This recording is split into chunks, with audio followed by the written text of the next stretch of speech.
The Final Victim. Chapter 1, The Winner. Scene 1, Normal Life Interrupted.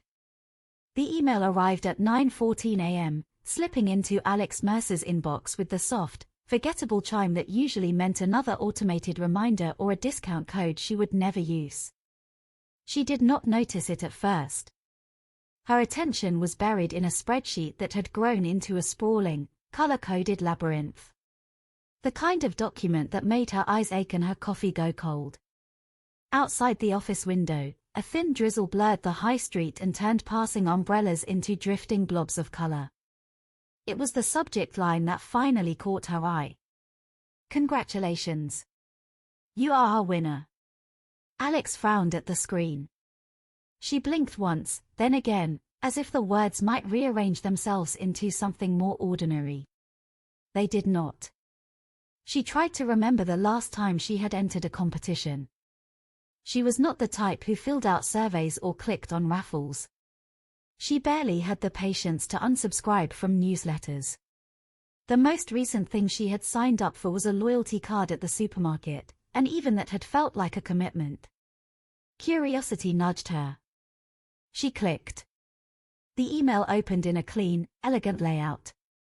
Black serif font, gold accents, the kind of branding that suggested a marketing team with a healthy budget. At the top was a logo she recognized instantly. Elias Thorne, the best-selling thriller author whose books dominated airport shelves and book clubs.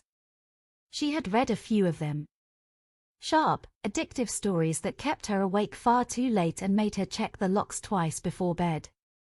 Dear Alex Mercer, we are delighted to inform you that you have been selected as the winner of our exclusive Be the Victim competition.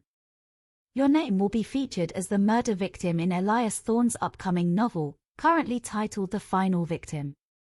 Alex let out a startled laugh. A couple of colleagues glanced over, but no one asked. People laughed at their desks all the time. Usually at memes. Occasionally at despair. She kept reading. As part of your prize, you will receive an early preview of the draft chapter featuring your fictional demise. Our team will be in touch shortly with further details and a release form. Alex leaned back in her chair, a grin spreading across her face. She vaguely remembered seeing something about this competition on social media. A promotional stunt for Thorne's next book. She must have clicked it during a late-night scroll. She certainly had not expected to win. A murder victim. In a best-selling thriller. Her name in print. It was ridiculous. Morbid. Slightly embarrassing. And, if she was honest, strangely flattering. She scrolled down. We look forward to bringing your story to life. Warm regards, the Elias Thorne creative team. Alex snorted. Bringing your story to life was a questionable phrase for a competition about being murdered, but the whole thing was clearly meant to be playful. A bit of fun. A marketing gimmick. Still, a warm fizz of excitement spread through her chest. It was not every day you got killed off by a famous author.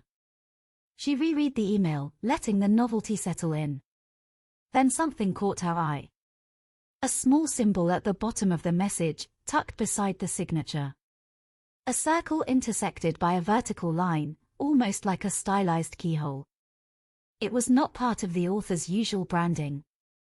Alex frowned and hovered her cursor over it, but it was not a link. Just an image. Probably a new logo. Or a design flourish. Nothing worth overthinking. Her phone buzzed on the desk. A message from her friend Jamie. Always. 12:30. She hit send, then glanced again at the email. The symbol tugged at her attention in a way she could not quite explain. Familiar, perhaps. Or simply odd enough to linger in her mind. Before she could think too much about it, another email arrived. Same gold and black branding. Same serif font. Your draft chapter is ready. Alex blinked. That was fast. Suspiciously fast. She clicked it open. Dear Alex, as promised, please find attached the draft chapter featuring your fictional role in The Final Victim. This is an early version and may be subject to edits, but we hope you enjoy this exclusive preview.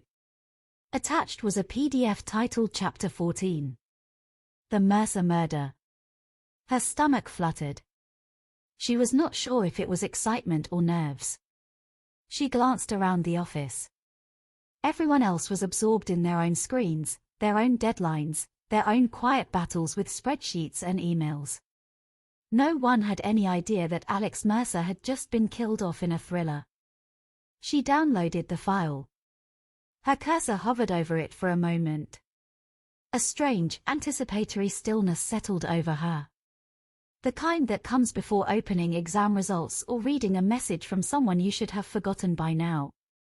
Then she double-clicked. The document opened with a stark title page. No illustrations. No dramatic fonts. Just the chapter heading and a single line beneath it. Every story ends where it was always meant to. A shiver ran down Alex's spine. Not fear.